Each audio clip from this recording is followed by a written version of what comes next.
تو ایک جگہ پر انہوں نے دیکھا کہ کیا ہوا ہے کہ ایک گھر سے اندر سے شور شرابے کی آواز آ رہی ہے، گویا محسوس ہوا کہ لوگ اندر شراب پی رہے ہیں۔ تو حضرت عمر خلیفہ دوم نے چھلانگ لگائی، دیوار پھلانگ کر کے اندر داخل ہو گئے۔ ظاہر ہے وہ غصہ ان کو بہت آتا تھا، تو اندر داخل ہوئے تو فوراً دیکھا کہ لوگ شراب پی رہے ہیں اور جو ہے وہ شور شرابہ کر رہے ہیں۔ تو انہوں نے کہا کہ میں تمہارا بندوبست کل کروں گا، تم جو ہے وہ دربار میں حاضر ہونا، تو میں سزا دوں گا۔ تو وہاں ایک آدمی آگے بڑھا، اس نے کہا کہ اے خلیفہ وقت، ہم نے ایک غلطی کی ہے، آپ نے 3 غلطیاں کی ہیں۔ تو حضرت عمر نے سوال کیا کہ میں نے کون سی 3 غلطیاں کی ہیں؟ اس نے کہا کہ ہم نے تو ایک غلطی کی ہے، شراب پی ہے، آپ نے 3 غلطیاں کی ہیں۔ پہلی غلطی کی آپ دیوار پھلانگ کر آئے ہیں، قرآن کہتا ہے کہ آت البیوت من ابوابہا، کہ دروازے سے داخل ہونا چاہیے، دیوار سے داخل نہیں ہونا چاہیے۔ کہا اور دوسری کون سی غلطی ہے؟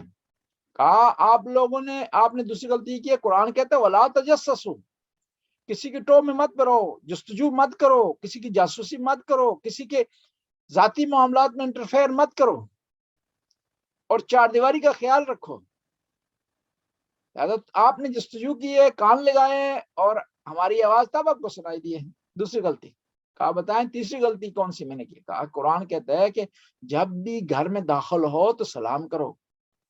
آپ گھر میں ہمارے داخل ہوئے ہیں، دیوار سے بھی داخل ہوئے ہیں، اور آپ نے جاسوسی بھی کی ہے، اور تیسرا جو ہے آپ نے بڑا یہ غلط کام کیا کہ آپ نے سلام نہیں کیا۔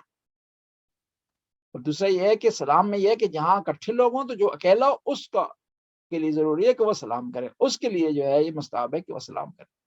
اور یہ تینوں باتیں جب وہاں کی گئی تو حضرت عمر وہاں سے پلٹ آئے۔ یعنی اسلام جو ہے منع کرتا ہے کس کا؟ جاسوسی کرنے کا اور بدگمانی کا۔ بدگمانی انسان کو اپنے متعلق کرنی چاہیے تاکہ اس کے اعمال ٹھیک ہوں، کسی دوسرے سے متعلق نہیں کرنے چاہیے۔ اور پھر یہ دیکھیں نا کہ گمان، ہمارے پاس 3 چیزیں ہیں، یقین ہے، گمان ہے اور شک ہے۔ شک میں 50% ہوتا ہے، اور گمان میں تقریباً 70% زیادہ ہوتا ہے، اور یقین جو ہے 90 اور 100% کے درمیان ہوتا ہے۔ شک، حتی شک کسی کے بارے میں آپ نہیں کر سکتے۔ بدگمانی تو جو ہے وہ بدرجہ اولا جو ہے منع ہے، اور اس کے بارے میں ممانعت آئی ہے۔ اور خدا فرماتا ہے واتقوا اللہ، یہ جو تم بدگمانی کر رہی ہو تقوی کے خلاف ہے، یہ جو تم کسی کی جاسوسی کر رہی ہو تقوی کے خلاف ہے، یہ تو جو غیبت کر رہے ہو تقوی کے خلاف ہے۔ اور اس سے پہلے اگر تم نے کیا ہے بدگمانی، تم نے اگر کی ہے، جاسوسی کسی کی تم نے کی ہے، غیبت کی ہے، اگر توبہ کرو گے ان اللہ تواب الرحیم، خدا توبہ قبول کرنے والا۔ لیکن اگر اس کے بعد تم اسی چیز کا تکرار کرو اور بدگمانی کرو، غیبت کرو اور جاسوسی کرو، لوگوں کے ذاتی معاملات میں انٹرفیئر کرو، تو پھر خداوند تعالیٰ تمہیں معاف کرنے والا نہیں ہے، پھر توبہ قبول کرنے والا نہیں ہے۔ بس اس آیت میں کچھ خدا نے ہمیں اخلاقی درس دیے ہیں، ان اخلاقی درس کا پاس ہونا چاہیے۔ اور پھر یہاں پر یہ دیکھنا ہے، یہ جو جاسوسی کرنا ہے، یہ جو غیبت کرنی ہے، یہ جو بدگمانی ہے، آیا یہ صرف مسلمانوں سے متعلق ہے؟ نہیں، یہ جنرل قانون ہے۔ اے ایمان والو، تمہیں جو ایسا ہونا چاہیے، غیبت نہیں کرنی چاہیے، چاہے وہ سنی کی غیبت ہو، شیعہ کی غیبت ہو، وابی کی غیبت ہو، غیبت تم نے نہیں کرنی۔ اور پھر یہ دیکھیں نا، یہ جو غیبت کی جاتی ہے اس میں 2 آدمیوں کو نقصان ہے۔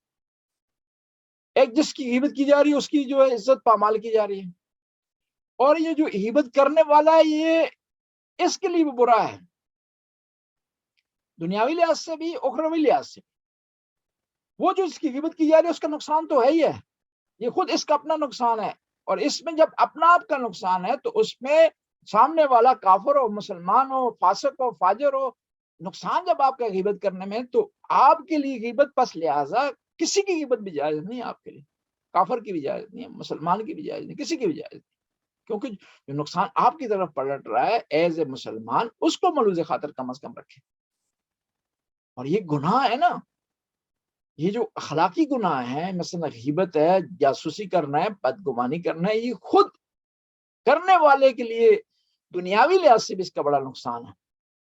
بدگمانی کرے گا ٹینشن کا شکار ہوگا انسان، بدگمانی کرے گا اس کے ذہن میں برے خیال آئیں گے، برے خیال آئیں گے تو اچھے خیال نہیں آئیں گے، اور برے خیال آئیں گے تو اس کا ذہن ایک غلط کام میں مشغول ہو جائے گا۔ اس کی زندگی میں جو اسے اچھے پہلو سوچنے چاہیے تھے، اپنی زندگی کے بارے میں فکر کرنی چاہیے تھی، اس کے بارے میں پلان بنانا چاہیے تھا، اس سے انسان کا اثر رہ جاتا۔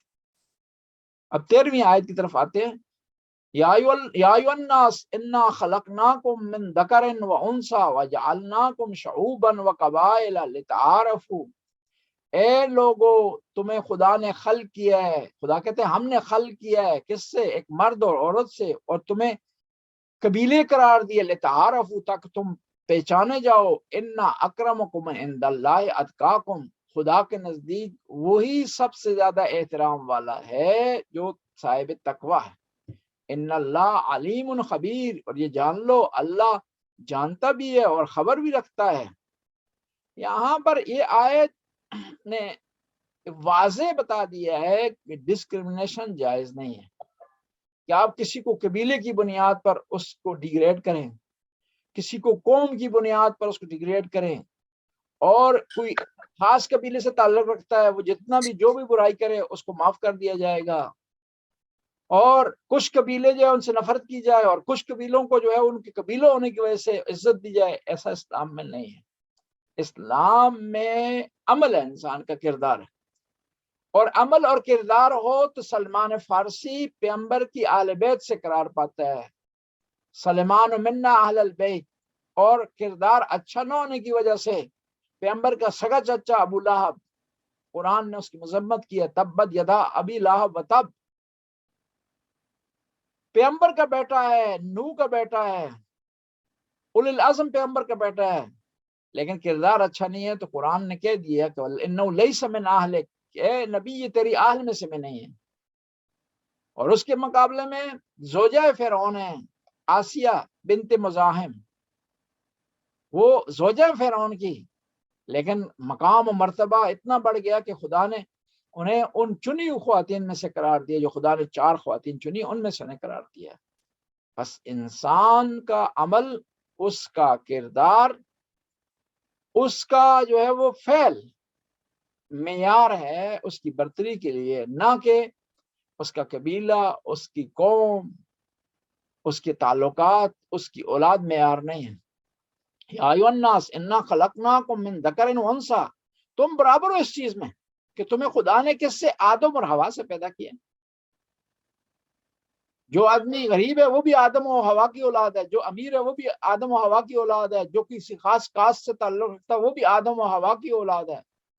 بس برتری کس بات پر ہے؟ برتری اس بات پر نہیں ہے کہ کوئی کس قبیلے سے اس کا تعلق ہے، کس قوم سے اس کا تعلق ہے، کون سا رنگ رو رکھتا ہے، کون سی نسل رکھتا ہے۔ وَجَعَلْنَاكُمْ شُعُوبًا وَقَبَائِلَ، ہم نے تمہیں شعبے قرار دیا ہے، برانچیں تمہیں بنائی ہیں تمہاری، وقبائل، مختلف قبائل میں تمہیں تقسیم کر دیا ہے، لِتَعَارَفُوا، تاکہ جو ہے تم پہچانے جاؤ، ان اکرمکم عند اللہ اتقاکم، اور یہ جو قبیلے، کسی خاص قبیلے سے تعلق ہونا، یہ برتری کا معیار نہیں ہے۔ برتری کا معیار کیا ہے؟ ان اکرمکم عند اللہ اتقاکم، خدا کے نزدیک سب سے بہتر وہ ہے کہ جو کہ صاحب تقوی ہے۔ بس ہمیں جو خدا نے جو معیار قرار دیا برتری کا، اسے ملحوظ خاطر رکھنا چاہیے، اس کے لیے کوشش کرنی چاہیے، اس کے لیے سٹرگل کرنی چاہیے۔ اور پھر یہ اسلام میں نا برتری کا معیار انسان کا عمل ہے، اور اسی وجہ سے اسی بنیاد پر اس آیت کی مخالف جو بھی حدیث ہو اسے رد کر دیا جاتا ہے۔ مثلا سنن ابن ماجہ میں ایک حدیث ہے کہ قزوین کے رہنے والے سارے جنتی ہیں، تو سارے علماء شیعہ اور سنی کہتے ہیں حدیث جعلی، کیونکہ اسلام نے جنتی ہونے کے لیے معیار انسان کا عمل قرار دیا ہے، نہ کہ کسی خاص شہر سے تعلق ہونے کی وجہ سے انسان جنت میں چلا جائے گا، یا کسی خاص شہر سے تعلق ہونے کی وجہ سے انسان جہنم میں چلا جائے گا۔ ممکن ہے کوئی بعض ایسے افراد ہوں جو مکہ کے رہنے والے ہوں، مکہ سب سے متبرک، سب سے مقدس شہر ہے اسلام میں، وہ جہنم میں چلے جائیں۔ اس کے مقابلے میں دنیا کے اس کونے میں اس کونے میں کہ جہاں پر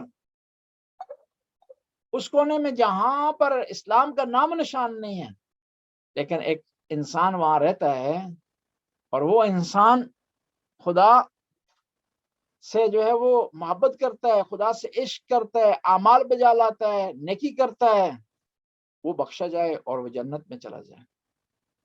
تاریخ میں اس کی بے شمار مثالیں جو ہے موجود ہیں کہ جہاں پر دیکھا گیا کہ ایک آدمی جو ہے اس کا کوئی تعلق رشتہ نہیں ہے ظاہری طور پر پیغمبر گرامی کے خاندان سے، آل بیت کے خاندان سے، لیکن وہ بڑا مرتبہ اس نے پا لیا۔ مثال کے طور پر ہو رہے ہیں وہ کئی ہاشمیوں سے آگے بڑھ گئے، حبیب ابن مظاہر ہے، کئی ہاشمیوں سے آگے بڑھ گئے، اور امام زمانہ کے جو نائبین ہیں ان میں سے کوئی ایک بھی سید نہیں ہے، لیکن عظیم مرتبے پر فائز ہے، تقوی کی وجہ سے، عمل کی وجہ سے، کردار کی وجہ سے۔ اس کے مقابلے میں بعض لوگ ایسے ہیں کہ جو سادات سے ان کا تعلق تھا، آل بیت کے خاندان سے ان کا تعلق تھا، لیکن کردار نہ ہونے کی وجہ سے ان کی مذمت کی گئی ہے، اور ان کے بارے میں ائمہ اطہار نے، آل بیت نے، 14 معصومین نے ایسے ایسے جو ہے وہ اقوال ارشاد فرمائے ہیں کہ واضح ہوتا ہے کہ انسان کا کردار اس کو منزل پر لے جاتا ہے، اس کو بڑھاتا ہے، اس کو آگے بڑھاتا ہے، نہ کہ اس کا قبیلہ، نہ کہ اس کی کاسٹ۔ مثلا مشہور و معروف واقعہ ہے جعفر کذاب کا، جو ہے وہ بعد میں مشہور ہوا کہ جعفر تواب ہے، اختلاف پایا جاتا اس میں، لیکن تاریخی حقیقت اس یہاں تک حقیقت ہے کہ ایک زمانے میں وہ ان کو کہا گیا تھا کہ وہ حق پر نہیں ہے، حقیقت پر نہیں ہے، اپنے وقت کے امام کے مقابلے میں آگئے، سید ہونے کی وجہ سے، ہاشمی ہونے کے باوجود ان کی مذمت ہوئی۔ یہ یقینی ہے کہ ایک زمانے میں ان کی مذمت ہوئی، بعد میں انہوں نے توبہ کر لی، یہ بھی قول پایا جاتا ہے، لیکن جو ہے وہ پہلے توبہ سے پہلے کہ ان کا جو ہے وہ عمل قابل مذمت ٹھہرایا، اس کے باوجود کہ وہ امام کے جو ہے بیٹے تھے، امام کے فرزند تھے۔ بے شمار مثالیں تاریخ میں اس کی موجود ہیں، بس ہمیں کوشش کرنی چاہیے عمل پر، کردار پر جو ہے توجہ دینی چاہیے۔ ہاں کوئی اگر نیک ہے، اچھا ہے، مخلص ہے، اور اس کا تعلق بڑے خاندان سے ہے، آل بیت کے خاندان سے ہے، وہ نور علی نور ہے، اس کا مقام، اس کی منزلت بڑھ جاتی ہے۔ لیکن ایک آدمی ہے، سید ہے، لیکن آل بیت سے اس کا رشتہ ہی کوئی نہیں، آل بیت نہ اس کا عمل ملتا ہے آل بیت سے، بلکہ وہ اسلام سے، دین سے خارج ہو گیا ہے، بلکہ وہ ناسبی ہو گیا ہے، آل بیت کے دشمنوں کی صف میں چلا گیا ہے، تو اس کو کوئی ویلیو حاصل نہیں ہے، کوئی اس کو مقام حاصل نہیں ہے، کوئی اس کو برتری حاصل نہیں۔ اور اس کے مقابلے میں ایک آدمی ہے سچا محب اہل بیت ہے، سچا محب اہل بیت ہے، لیکن وہ سید نہیں ہے، اس کا مقام ممکن ہے بعض سادات سے جو ہے بڑھ کر ہو اور جو ہے برتر ہو۔ بس معیار اسلام میں کاسٹ، قبیلہ، قوم، پیشہ یہ چیزیں نہیں ہیں، وہ انسان کا اپنا کردار، اس کا عمل ہے۔ بس انسان کو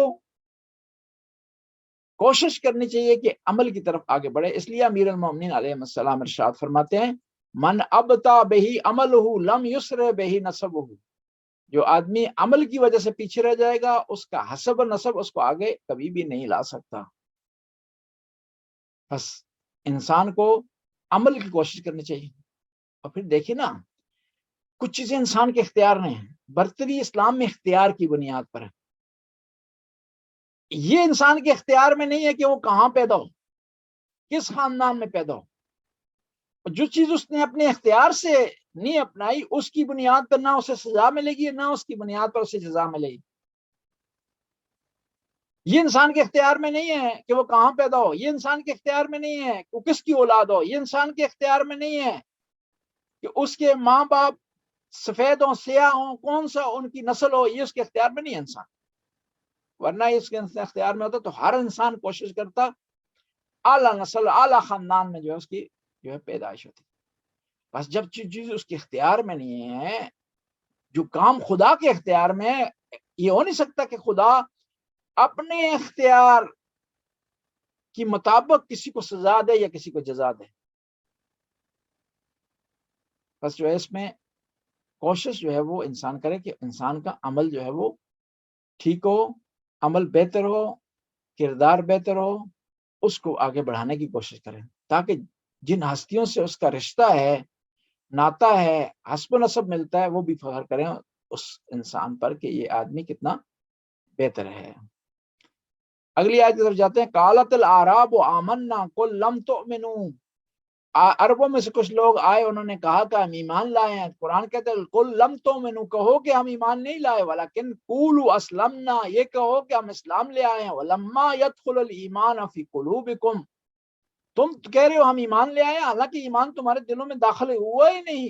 وَإِن تُطِيعُوا اللَّهَ وَرَسُولَهُ وَرَسُولَهُ لَا يَلِتْكُم مِّنْ أَعْمَالِكُمْ شَيْئًا، تم اگر جو ہے وہ اللہ اور اس رسول کی اطاعت کرو، تمہارے اعمال میں کسی چیز کی کمی نہیں ہوگی۔ ان اللہ غفور الرحیم، خدا بخشنے والا ہے اور رحم کرنے والا۔ اس آیت کو انشاءاللہ نیکسٹ میں اس کا تفسیر کریں گے۔ آج صرف آیت پڑھی ہے، ترجمہ، اور آج ہم کیونکہ سوال بھی کافی بھیج دیے گئے ہیں، ان کو جو ہے اٹینڈ کرتے ہیں، ان کا جواب دیتے ہیں۔ جی سوال ہو گئی تھا اس میں؟ جی قبلہ، السلام علیکم۔ میں اپنا پہلے تو یہ سوالات جو آئے ہیں واٹس ایپ گروپ پہ آپ نے کہا تھا میں وہ پہلے پڑھتا ہوں۔ تو اس میں پہلا سوال ہے کہ ماہ شوال کی روزوں کی مکتب تشیع کی روح سے وضاحت فرما دی، اس کی برکت اور اس کے رکھنے کے بارے میں۔ جی شوال کی پہلی تاریخ کو روزہ رکھنا حرام ہے، عید کے دن۔ اس کے بعد جو ہے 6 روزے رکھنے، ان کا بہت بڑا ثواب ہے، بہت بڑا درجہ ہے، 6 روزے رکھے جائیں شوال کے مہینے میں۔ اب روایات اس بارے میں مختلف ہیں، بعض روایات میں کہا جاتا ہے کہ مسلسل رکھے جائیں، بعض میں کہا جاتا ہے کہ اختیار ہے آپ کو کہ پورے جو ہے شوال کے مہینے میں آپ 6 روزے رکھیں، یعنی اس کو تقسیم کر دیں مختلف ایام میں، یا یکمشت ایک دفعہ جو ہے وہ روزے آپ رکھ لیں، یعنی پہلی کو آپ نے روزہ نہیں رکھنا، دوسری شوال کو روزہ رکھیں، تیسری کو رکھیں، چوتھی کو رکھیں، پانچویں کو رکھیں، چھٹی کو رکھیں اور ساتویں کو روزہ رکھتے ہیں۔ اس کا جو ہے ثواب اور درجہ بہت زیادہ ہے شوال کے مہینے میں روزہ رکھنے کا۔ جی جزاک اللہ۔ یہ دوسرا سوال ہے جی، اسلام میں ٹیکس کا نظام اور فلاحی ریاست کا جو نظریہ ہے اس کے بارے میں تھوڑا وضاحت فرما دیجیے۔ جی ٹیکس کا اسلام میں جو ہے بڑا پائیدار نظریہ، بہت اچھا نظریہ ہے۔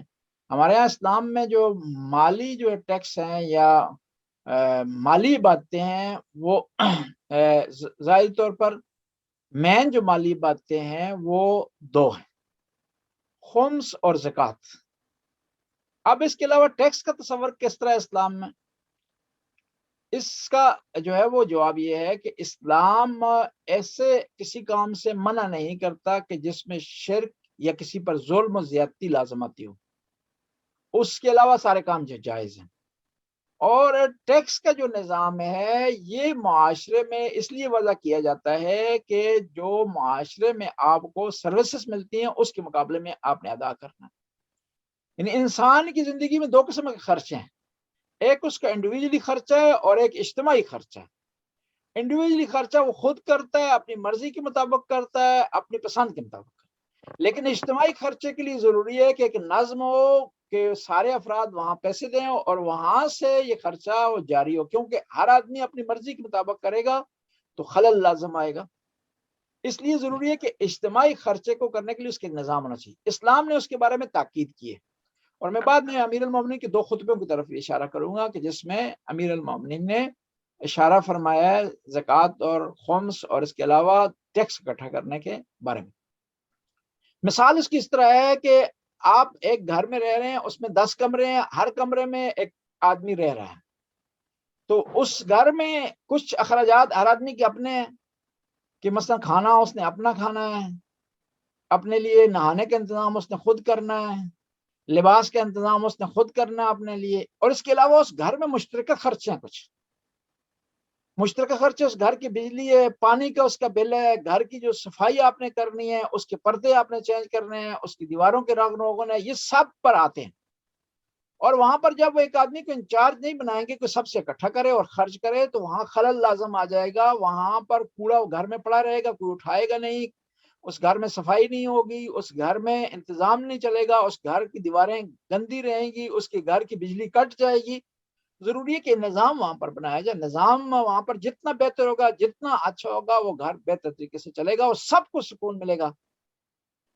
تو ملک نے چلانے کے لیے اس طرح ہے کہ آپ ملک میں رہ رہے ہیں تو وہاں آپ کے انڈیویجول کچھ اخراجات ہیں، کچھ اجتماعی اخراجات ہیں، کیونکہ آپ نے باہر گھر سے نکلنا ہے، روڈ پر آپ نے چلنا ہے، آپ نے پارک آپ کی ضرورت ہے، ٹرانسپورٹ آپ کی ضرورت ہے، دوسرے محلے میں آپ کی صفائی کی ضرورت ہے. گھر کی صفائی تو آپ کر رہے ہیں لیکن محلے میں ضرورت ہے. اس کے لیے ایک نظام ہونا چاہیے کہ لوگوں سے پیسے اکٹھے کی جائیں اور اس نظام کو چلایا جائے، اور اس نظام کو بہتر سے بہتر کریں گے. جتنا اچھا ہوگا وہ ملک اتنا ہی بہتر فلاحی ریاست کلائے گا. اب یورپ میں یہ نظام اچھا ہے، اس لیے ہم کہتے ہیں کہ ہاں فلاحی ریاستیں جو ہے وہ قائم ہے. ہمارے ممالک میں نظام اچھا نہیں ہے، رشوت ہے، فساد ہے، بدعنوانی ہے وہاں پر، تو نظام اچھا جو ہے ہمارے ہاں نہیں چل رہا.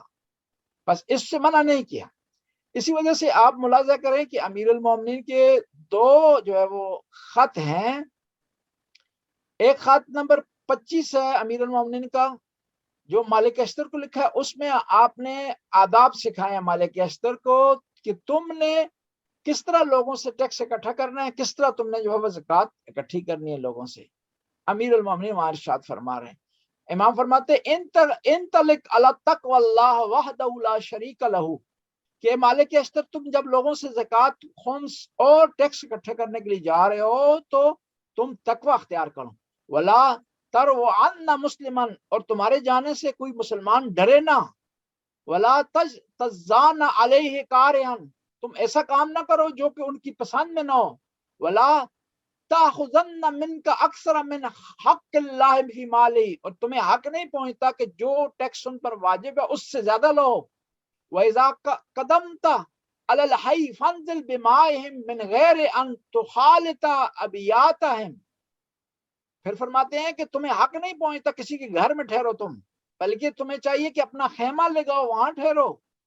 وَامْزِ عَلَيْهِمْ بِالسَّكِينَةِ وَالْوَقَارِ، جب تم ٹیکس لینے کے لیے جا رہے ہو تو اطمینان سے، سکون سے اور جاؤ جلال میں چلو. حَتَّى تَقُومُ بَيْنَهُمْ، اور یہاں تک کہ تم ان کے درمیان پہنچ جاؤ. وَتَسَلِّمْ عَلَيْهِمْ، اور یہ بھی ہے تم ٹیکس لینے کے لیے جا رہے ہو تو اب تم کوئی جو ہے وہ پولیس نہیں ہو تم کہ ان کو ڈراؤ، بلکہ تم کیا تسلم علیہم، ان پر سلام کرو اور ان کو سلام کرو. پورا امیر المومنین کا 25 نمبر خط آپ اس کو جو ہے ملاحظہ فرمائیں کہ جو امام امیر المومنین نے لکھا ہے کس کو، مالک اشتر کو. اس کے علاوہ 55 نمبر خط ہے، وہ اسی سے یہ خراج مالیات کو کہتے ہیں، ٹیکس کو کہتے ہیں، یہ لینے سے متعلق ہے. تو اس میں پورے آداب امیر المومنین نے سکھائے ہیں کہ ایک جو ٹیکس لینے والا ہے حکومت کا نمائندہ، اس کو کیسا ہونا چاہیے اور اس کو کس طرح جو ٹیکس لینے کے لیے جانا چاہیے، اس کے آداب، اس کے مینر امیر المومنین نے سکھائے. بس ہم خلاصہ کرتے ہیں کہ اسلام میں جو ہے وہ جو مالی معاملات ہیں ان کی 3 قسمیں ہیں، خمس ہے، زکوٰۃ ہے اور جو ہے ٹیکس ہے. پھر اس کے علاوہ کئی اور ہو سکتے ہیں، صدقات ہو سکتے ہیں، یہ فطرے کا سلسلہ ہے، فدیہ ہے، کفارہ ہے، یہ سارے جو ہے اسلامی معاملات میں آ سکتے ہیں. بس اسلام نے اس سے منع نہیں کیا بلکہ اس کے بارے میں تاکید کی ہے، اس کے آداب جو ہے وہ اسلام نے سکھائے ہیں. اور پھر زمانے کے مطابق اس میں کمی بیشی ہو سکتی ہے. اور پھر ٹیکس ضروری نہیں ہے کہ صرف آمدنی پر ہو، بلکہ کسی اور مد میں بھی ٹیکس لیا جا سکتا ہے. مثلا آمدنی میں ٹیکس ہو سکتا ہے، سیل ٹیکس ہو سکتا ہے، چیزوں کی قیمتیں کم زیادہ کرنے میں ہو سکتا ہے، روڈ ٹیکس ہو سکتا ہے کیونکہ آپ مختلف سروسز استعمال کر رہے ہیں معاشرے کی، اور ان سروسز پر جو خرچہ آتا ہے وہ آپ نے ادا کرنا ہے. اب وہ ہر ملک اپنی ضرورت کے مطابق اس ٹیکس کو وضع کرتا ہے.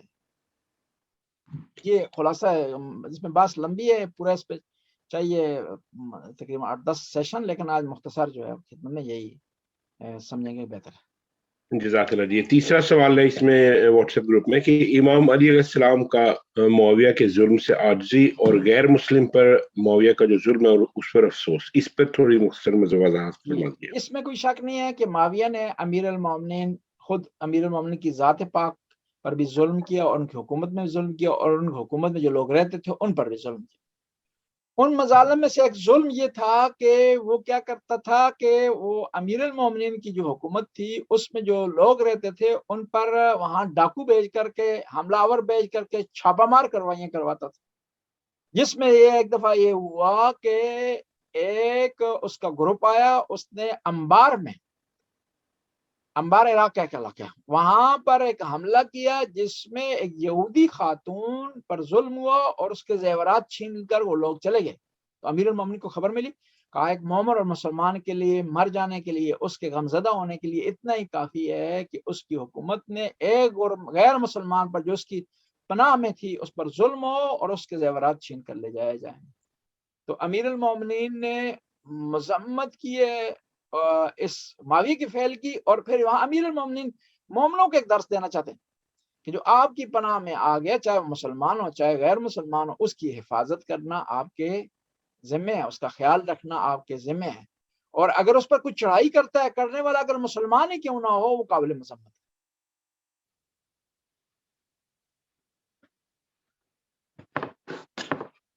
جی اگلا سوال۔ جی یہ آخری سوال ہے، تقلید کی اہمیت اور اصول دین میں تقلید کی ممانعت، اس کے بارے میں تھوڑی وضاحت۔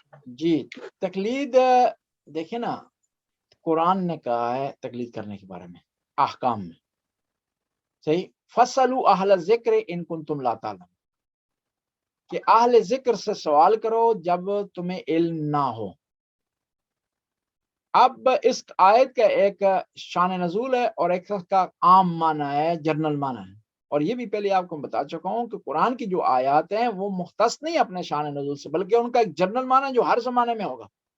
یہ ضروری، یہ یقینی ہے کہ قرآن کی آیات موقع کے مطابق نازل ہوئی، کوئی واقعہ ہوا اس پر آیت نازل ہوئی، لیکن وہ واقع سے مختص نہیں ہے، وہ تمام مسلمانوں کے لیے، ہمیشہ کے لیے۔ ہوا اس طرح کہ مکہ کے کفار آئے پیغمبر کے پاس، آ کر کہنے لگے کہ آپ یہ کہتے ہیں کہ آپ کا نام تورات اور انجیل میں ہے، ہم تو پڑھے لکھے نہیں ہیں، ہم تو کتاب کا علم نہیں جانتے، لہٰذا ہمارے لیے یہ آپ کی بات یا آپ کے نام کا تورات میں ہونا ہمارے لیے حجت نہیں ہے۔ قرآن کی آیت نازل ہوئی کہ تم اگر نہیں جانتے ہو تو یہودیوں سے پوچھ لو کہ ان کا نام قرآن میں ہے یا نہیں، تورات میں ہے یا نہیں۔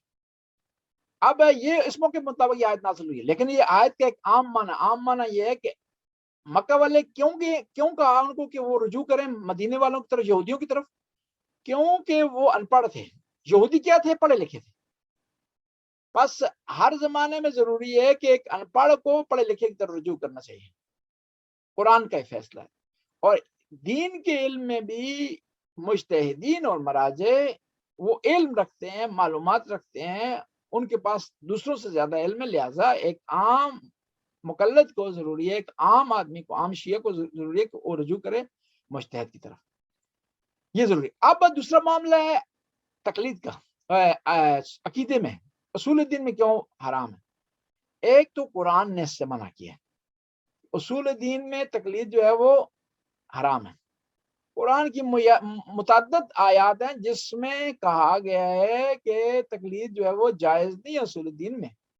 مثلا جو ہے سورہ مائدہ کی آیت نمبر 104 ہے، وَقَالُوا حَسْبُنَا مَا وَجَدْنَا عَلَيْهِ آبَاءَنَا وَلَوْ كَانَ آبَاؤُهُمْ لَا يَعْلَمُونَ شَيْئًا وَلَا يَهْتَدُونَ، کہ یہ کفار مکہ کے یہ کہتے ہیں کہ ہم نے دین تبدیل نہیں کرنا، ہم نے وہی کرنا ہے کہ جو ہمارے آباء و اجداد نے کیا ہے، یعنی ان کے پیچھے چلنا ہے، ان کی پیروی کرنی ہے۔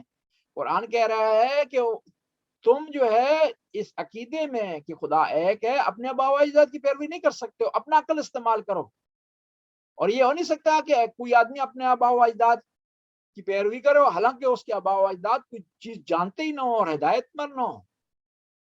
اسی طرح بہت ساری آیات ہیں، مثلا سورہ شعراء کی جو آیت نمبر 69 سے 74 تک یہ بات ہی مکمل اس بارے میں ہے کہ تقلید جو ہے وہ جائز نہیں ہے عقائد میں۔ ایک نمبر دو، یہ جو عقیدہ ہوتا ہے نا، عقیدہ دلی معاملہ ہے، اس کا عمل سے تعلق نہیں ہے، اور ہر آدمی اپنے دل کے معاملے کو خود جانتا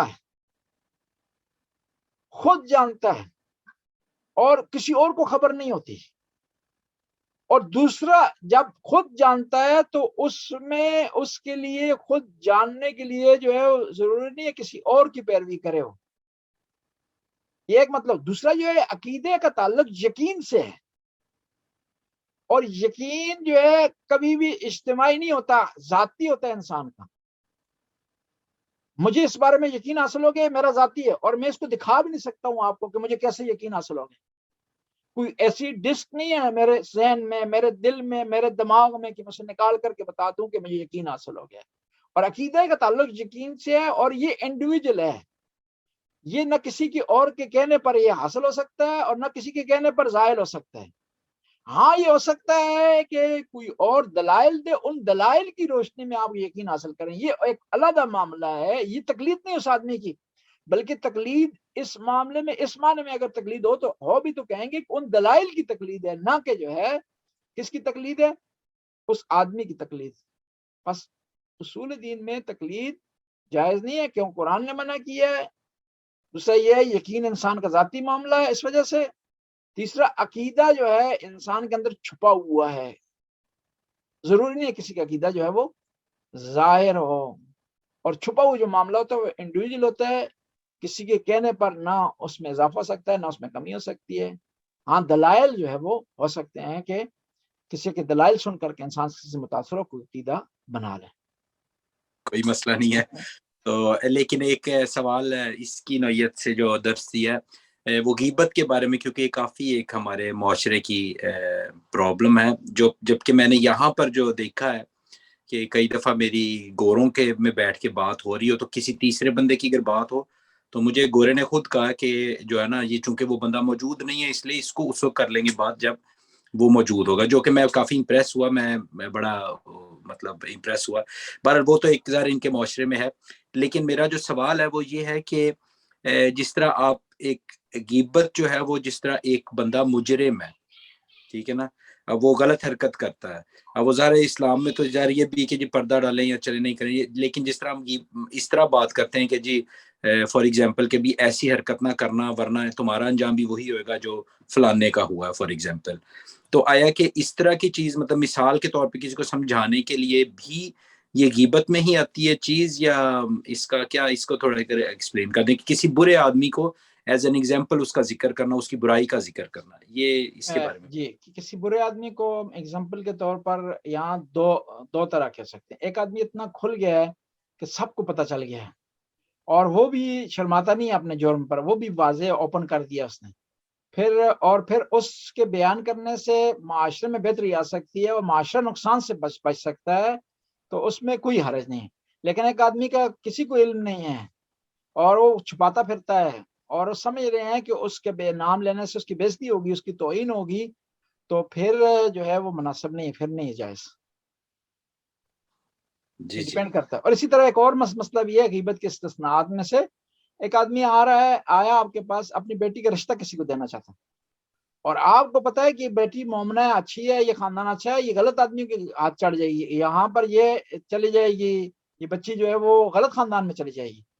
تو وہاں پر صرف اس آدمی کو یا اس بچی کو یا اس کے والدین کو بتانے کے لیے, اس بچی کو بچانے کے لیے آپ کچھ چیزیں بیان کرتے ہیں ایک محدود انداز میں, صرف جو اس شادی سے متعلق ہیں, تو اس میں کوئی حرج نہیں ہے کہ وہاں آپ بیان کریں. لیکن یہ نہیں ہے کہ اب وہ کچھ چیز اس سے متعلق ہی نہیں ہے, اس بچی سے متعلق, اس کی شادی سے لین دین اس کا نہیں ہے, لیکن اس میں وہ ہے اس کو بھی آپ بیان کر رہے ہیں, پھر آپ کھل گئے ہیں وہاں پر, مزے لے رہے ہیں. جی یہ صحیح نہیں. جی جزاک اللہ, شکریہ. اور اسی طرح ایک اور بھی چیز ہے استثناءات میں کہ ایک آدمی ملک کو نقصان پہنچانا چاہتا ہے, ایک ملک کے لیے جو ہے وہ غلط کام کر رہا ہے, ملک کے خلاف کام کر رہا ہے, اور آپ یہ سمجھ رہے ہیں کہ یہ ملک کو نقصان پہنچے گا. مثلا آپ کا ناروے ملک ہے, ایک آدمی جو روس کے لیے یہاں جاسوسی کر رہا ہے اور اس نے آلات لگائے ہوئے ہیں, تو آپ گورنمنٹ کو اطلاع دیتے ہیں, تو اس میں کوئی حرج نہیں, بلکہ ضروری ہے کیونکہ آپ اس ملک میں رہ رہے ہیں, اس کی حفاظت کرنا, اس کا خیال رکھنا, اس کے دشمنوں کو دیکھنا یہ آپ پر فرض ہے. تو اس میں کوئی حرج نہیں ہے, غیبت کریں, پولیس کو رپورٹ دیں, اس کے بارے میں بتائیں, کوئی حرج بلکہ واجب ہو جائے گا, کیونکہ جس ملک میں آپ رہتے ہیں اس ملک کا دفاع کرنا, اس کا ڈیفینس کرنا آپ پر واجب ہے.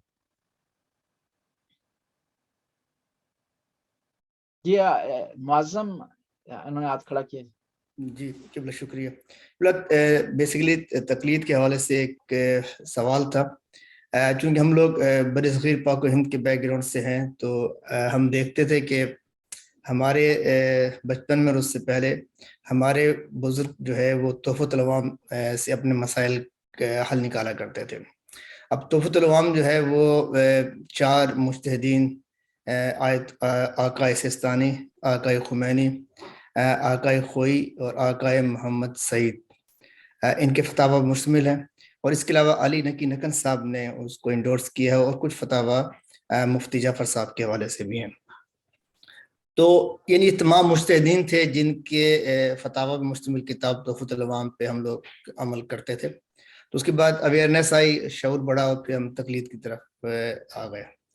تو اب جب ہم تقلید کرنے شروع ہوئے اس وقت جو ارلی 80s میں اور پھر 90s میں، تو اب ان میں سے ایک مجتبی بھی الحمدللہ حیات ہیں جن کی تقلید ہو رہی ہے. تو سوال یہ تھا، پوائنٹ یہ تھا کہ چونکہ تحفۃ العوام بھی مجتہدین کے فتاوی مشتمل کتاب تھی، ہم اس پہ عمل کر رہے تھے، کیا وہ بھی ایک تقلید تھی؟ اب اس کے بعد جب ہم مجتہد کی تقلید کر رہے ہیں، یعنی کہ میرے سارے مسائل اگر تحفۃ العوام سے حل ہو رہے ہیں اور جدید جو مسائل مجھے پیش حال ہوتے ہیں اس کے لیے میں کسی بھی مجتہد سے رابطہ کر لیتا ہوں. میں نے اب تو وسائل بہت زیادہ ہیں، میں ای میل پہ ان سے رابطہ کر لیتا ہوں. تو کیا مجھے لیے ضروری ہے کہ میں ایک وقت میں صرف ایک ہی مجتہد کے پاس جاؤں، یا جو بھی مجتہد ہمارے پاس ہیں اور میں ان سے اپنے مسائل کا حل لے لوں؟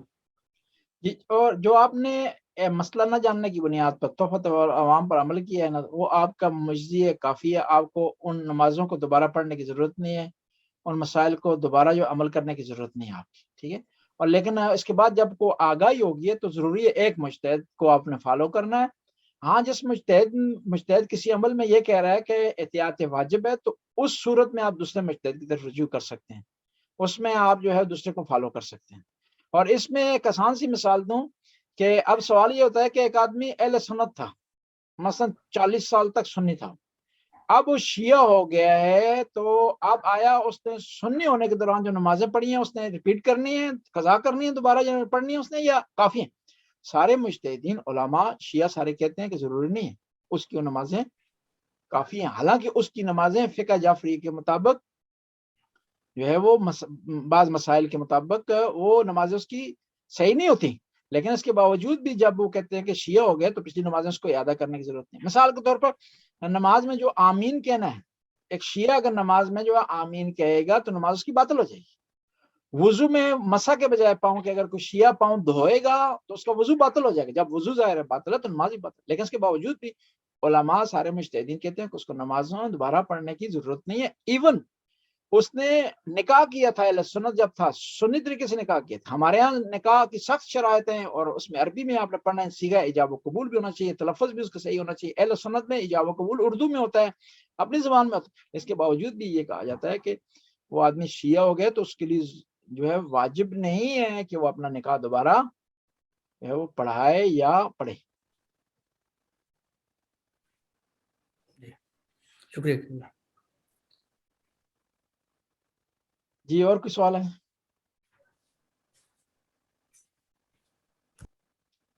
جی قاسم صاحب. جی السلام علیکم. معظم بھائی کا سب سے پہلے تو سوال بہت زبردست تھا اور یہ چیز بہت ضرور آتی ہے سامنے تقلید کے بارے میں کہ اس طرح تقلید کی. اچھا، میرا سوال ہے جو آپ نے قرآنی آیات پڑھی تھی ان کے بارے میں. آپ نے بیان کیا کہ بدگمانی تھی، غیبت تھی، اس طرح کی چیزیں تھیں. ایک طرح بدزن ہوا بھی میں اس میں شامل کر دوں. اب ہوتا کچھ یہ کہ ہمیں حکم یہ ہے، اصول یہ ہے کہ ہر انسان کے لیے آپ نے حسن ظن رکھنا. اسلامی عقیدہ، اسلامی طریقہ یہ ہے. لیکن اگرچہ آپ کو جانتے ہیں کسی شخص نے آپ کے ساتھ برا کیا ہے، یا کو پتا ہے کہ یہ جو ہے نا وہ یہ تیر میر کرے گا، ٹھیک ہے، یہ تھوڑا سا جو ہے چیزیں کرے گا، آپ چند ایک معاملات کی طرف آپ اس کے لیے اس کے ساتھ اچھے ہوتے ہیں، ٹھیک ہے، اور وہ کبھی کبھار تیر میر کرتا ہے، کبھی کبھار نہیں کرتا. لیکن آپ کے دل میں ایک بدزنی سی آ گئی ہے کہ یار آپ کو شک و شبہ پڑ گئی، یار یہ جو ہے نا یہ شخص ایسا ہے کہ یہ کچھ نہ کچھ کرے گا الٹا، تو دل آپ کا ہو گیا خراب. اس کے بارے میں اگر کوئی ایسی چیز آئمہ کے حساب سے یا قرآن مجید میں ایسی ملتی ہے کہ ہمیں یہ ضرور مل جائے کہ ہم اپنا دل صاف رکھیں کہ ہم حسن زن ہمیشہ جو ہے نا بہترین اس پہ رکھیں. اس کے بارے میں اگر آپ کچھ بتا دیں تو. جی، افراد کی 3 قسمیں ہیں. ایک جو فاسق اور فاجر ہے، اس کے بارے میں بدگمانی کرنے میں کوئی حرج نہیں ہے اپنے آپ کو بچانے کے لیے. ایک آدمی نیک ہے، ایک آدمی کو کوئی پتہ نہیں ہے، نیوٹرل ہے، ظاہری طور پر اچھا آدمی ہے لیکن اندر کو کوئی نہیں پتہ. جو نیک ہے اس کے بارے میں بھی آپ نے بدگمانی نہیں کرنی، اور جو جس کے بارے میں نہیں پتہ چل رہا ظاہری طور پر ٹھیک ہے وہاں بھی اپنی بدگمانی نہیں کرنی. اور جو آپ نے کہا نا کہ جو آدمی دھوکہ دیا جس نے آپ کو، پہلے تو اس کے بارے میں ضروری ہے بدگمانی کریں آپ تاکہ بچنے کے لیے دھوکے سے. اس کے بارے میں حدیث ہے معصوم کی، المومن لا یلدغ من ثقب واحد مرتين. مومن وہ ہے جو ایک سوراخ سے 2 دفعہ نہیں ڈستا، یعنی دوسری دفعہ احتیاط کرتا ہے. جس آدمی سے اسے ضربہ لگا ہے، اس کو ڈسا گیا ہے، وہ جس آدمی سے نقصان اسے پہنچا ہے، کہ وہ اس کے لیے جو ہے وہ آپ احتیاط کریں اور احتیاط سے کام لیں. لیکن یہ بھی ضروری نہیں ہے کہ آپ جو ہے وہ اس فوراً بدگمانی کی بنیاد پر کوئی فیصلہ کریں، اس کو نقصان پہنچائیں، اپنے آپ کو بچائیں. یہ نہیں ہے ضروری کہ آپ بدگمانی کر کے وہ سمجھیں کہ وہ ابھی چل رہا، ممکن اس کے جیب میں پستول ہوگا، فائر کر دیں فوراً اس پر. یہ صحیح نہیں ہے. لیکن اپنے آپ کو بچانے میں جو ہے وہ کوئی حرج نہیں ہے، اس میں بدگمانی آپ کو بلکہ کرنی چاہیے تاکہ آپ نقصان سے بچ جائیں. بہت شکریہ، جزاک اللہ. جی میرے خیال میں اور کوئی سوال نہیں. اللہم صلی علی محمد وآل محمد وسلم علی محمد وآل محمد وبارک علی محمد وارحم محمد وآل محمد کما صلیت وسلمت وبارکت وترحمت علی ابراہیم وآل ابراہیم انک حمید مجید. وصلی اللہ علی جمیع الانبیاء والمرسلین. خدا اس قلیل سی عبادت قبول و منظور فرما، ہمارے گناہوں سے درگزر فرما، نیک کام کرنے کی توفیق عطا فرما، برائیوں سے محفوظ رہنے کی توفیق. یا اللہ حاضرین کی توفیقات میں اضافہ فرما، رزق میں وسعت عطا فرما، اولاد کو نیک اور صالح بنا، مرحومین کی مغفرت فرما. آخر میں اپنے مرحومین مرحومات کے لیے ایک دفعہ سورہ فاتحہ کی تلاوت فرمائیں. الفاتحہ مع الاخلاص سے والصلوات. بسم اللہ الرحمن الرحیم الحمد للہ رب العالمین الرحمن الرحیم مالک یوم الدین ایاک نعبد و ایاک نستعین اهدنا الصراط المستقیم صراط الذین انعمت علیہم غیر المغضوب علیہم ولا الضالین. بسم اللہ الرحمن الرحیم قل هو اللہ احد اللہ الصمد لم یلد ولم یولد ولم یکن له کفوا احد. صدق اللہ العلی العظیم.